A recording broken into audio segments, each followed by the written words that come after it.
What's going on, y'all? It's your boy Cool Colas here, and you are now tuning into a new video on my channel.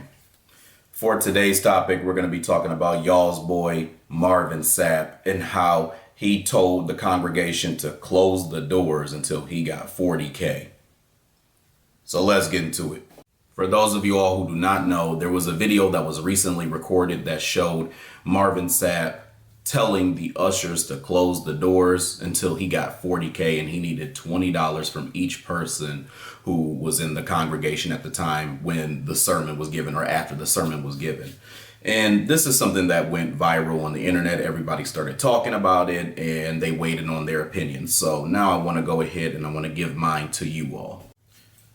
Honestly, this is something that happens all the time at black churches, and it's something that's not regularly discussed. So what you saw from Marvin Sapp is really nothing new, but it doesn't explicitly point out the real problem. Everybody likes to talk about how greedy he is and the fact that he had probably that amount on his wrist with his watch and with his chain and everything else that he had with him. So a lot of people have been making those arguments, and they're all totally valid. But the main thing that we need to talk about is how this is a persisting problem in a lot of these black churches. You have these old Negro leaders, and in this case, an old Negro sympathizer leader. One thing that you need to understand is one of the main reasons that doesn't get talked about as to why black men leave the church entirely is because they do not like to be swindled. They don't like to be hustled. They don't like to be lied to. They don't like to be manipulated. They're not individuals who are going to sit there and listen to some pastor who is really just a damn crook tell them that they need to donate to the church and then try to put it behind the will of God. The reality is that the church is a business just like all other institutions that have a building, a roof, and people who are given a product. And ultimately, the product that's being given to somebody in a church is the message, or what people will boil down to as hope. Those of us black men who are masculine, purpose-driven, and assertive know that it's important for us to only or typically buy into things that we actually need. And when it comes to the church, we understand that it's a business that has to profit in some way. And we also understand that there are a lot of black churches that are predatory and manipulative and will try to guilt trip you into paying money in order for their church to basically keep the roof good and keep the building and the foundation good as well too. And ultimately, we also understand that there's a certain process when it comes to the church, right? We understand that, in most churches you have a collection plate and it gets passed around and people put a portion in and then it goes to the congregation. The way that Marvin Sapp went about it, it's almost like going downtown and then being aggressively panhandled by somebody who wants some money. Or it's like going to the mall and you're minding your own business, and then you see some young dude from the other side of the mall shouting out at you, talking about some, yo, big dog, come over here. Let me see your shoes. And they're trying to shine your shoes, and then they ask you for a damn tip. One of the reasons why black men leave the church entirely is because we don't like to be swindled. We don't like to be hustled. We don't like for people to take advantage of us. We want to know that if we're going to spend our time, energy, or money and invest it into something, that there is going to be a tangible ROI for the thing that we are getting, or we need to understand the purpose of it.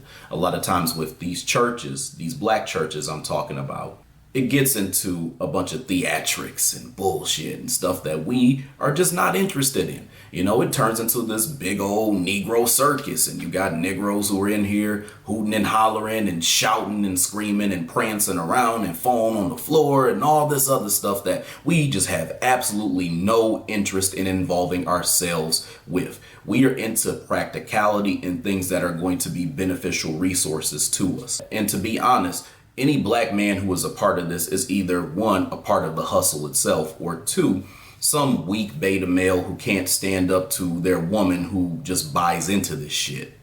Although I know that this is not the case for all churches, and this is also used as a template often to describe how all churches operate, the idea that this video came out that showed Marvin Sapp demanding money from his congregation was a bad look.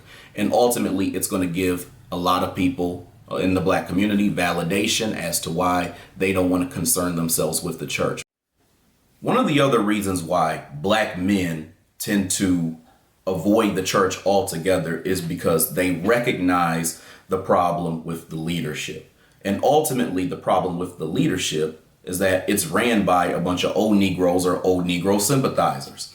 And what I mean by that is you have these old Negroes and old Negro sympathizers who cannot actually lead in a way that a lot of black men, especially young ones, can relate to.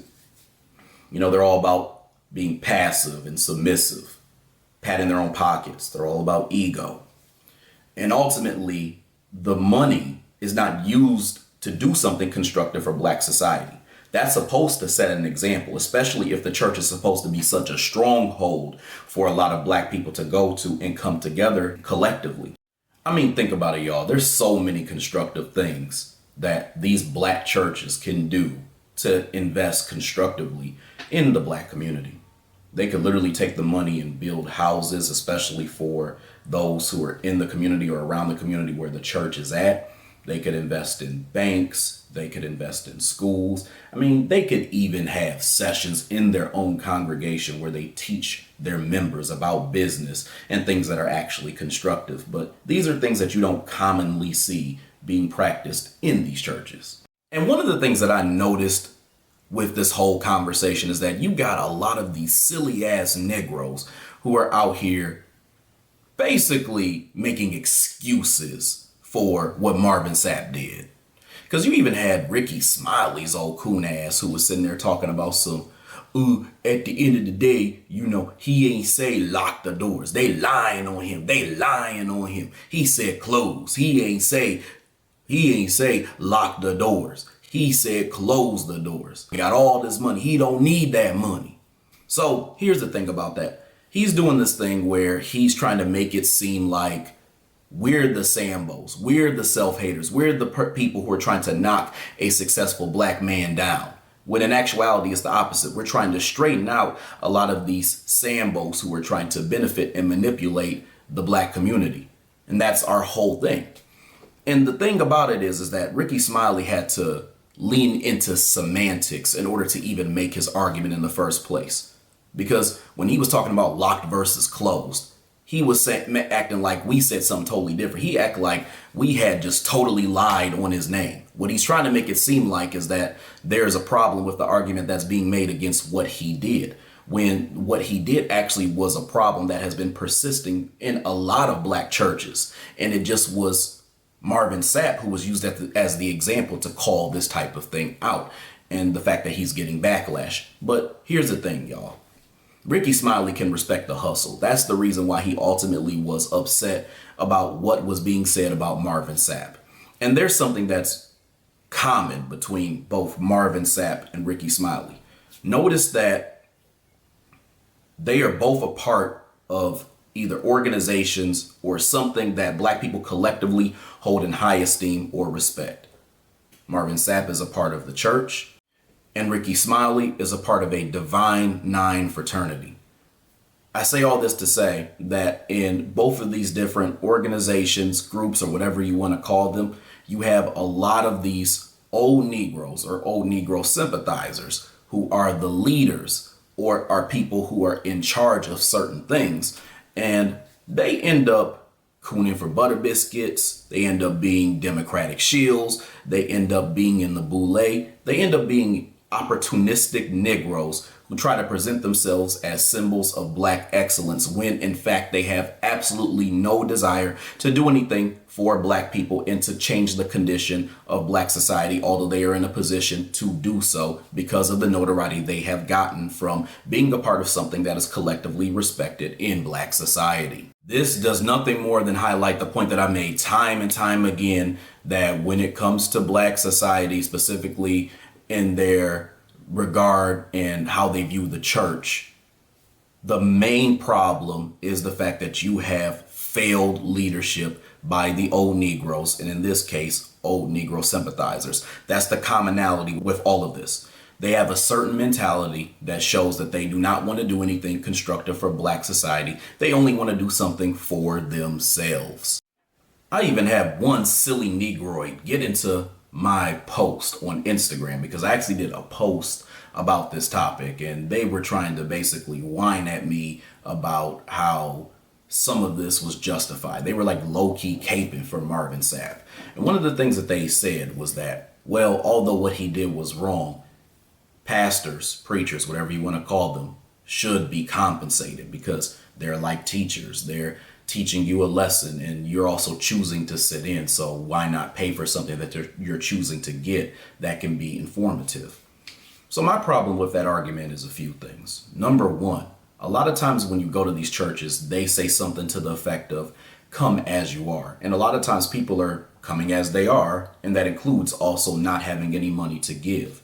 And if they also feel the need to be compensated for these types of things, they need to stop making it optional. So if you feel that way, literally make it where people have to pay to go to the church. Y'all don't want to do that because you know you're going to lose a lot of members and you're going to lose a lot of people who don't want to regularly pay in order to attend your service. So you make it optional and you browbeat them once they get there. So to be quite honest with you, I don't really think that we can really equate teachers with pastors. And also too, even if we want to take it to that length, look at the job of a teacher. A teacher is supposed to teach you something that is supposed to give you a skill. So in other words, you're being educated on a certain subject matter that is possibly going to give you a skill that you can use. It's like applied knowledge. You're able to use it to benefit society at some point. Now, we can make the argument that a lot of these universities teach things in theory, and it's absolutely true.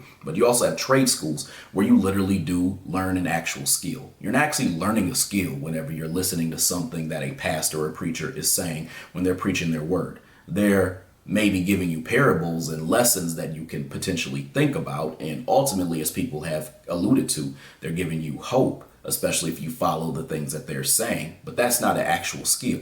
If anything, they're selling a product. So I guess we could say that a preacher or a pastor is actually closer to being a salesman or saleswoman than they are being an actual teacher. And I mean, if we're looking at the pay structure, they're actually more like a server. You know, you make a small amount and then you hope you make all the rest up in tips. And my other point to anybody who's a pastor or a preacher who also has a problem with this is don't get mad at your customers, that being the members of the congregation, because they're not paying. Get mad at why the system is set up for you to get paid in the way that you're getting paid. You're mad at the wrong person, because ultimately the thing you should be questioning is, well, if I am a teacher, then how come I'm not getting paid like a professor at a major university? So that system is the one that's janky, not your customers who you're leaning on in order to compensate you because the way that it was set up failed you from the get-go. That's why I said that it's a lot like being a waiter or a waitress. You look for the tips of the people who you are serving. And the idea that it's wrong in America, we're talking about here, that if you do a service for them and they don't tip you, that they're the ones who are at fault for not tipping you, when there's a lot of things that actually go into it. One of the main things being that your service, one, has to actually be good. And two, the main issue is that you need to take it up with whoever it is that you're working for as to why you're not being compensated properly. And again, this is just the way that capitalism and all these other things work. But the point here is that you shouldn't be mad at the consumer or the customer for only doing what you say that they have to do. If you don't make it a requirement, you can't be mad if they don't give you more than what you require them to do. Ultimately, none of this is the point, and none of us have even made the argument that a pastor shouldn't be paid for doing their job. None of us have made that argument. We're talking specifically about Marvin Sapp and the issue with him being predatory and demanding that his congregation members pay him $40,000 and he was going to close the door as if it was a threat. Hell, let's be real. Marvin Sapp is lucky that somebody didn't run up on him or bust him upside his head for doing some foolish ass shit like that. Let's just be honest, y'all. And if you're anything like Marvin Sapp or preachers like him, then you're more like a pimp with a bunch of hoes. All right, y'all. Hope you all enjoyed this video. I hope you all enjoyed what I had to say, and I'll definitely have more to come in the near future. So stay tuned. In the meantime, hit the like button, subscribe button, share button, and bell icon so you get notifications for whenever I come out with new content on this channel. Other than that, I'll talk to y'all later. Peace out, y'all.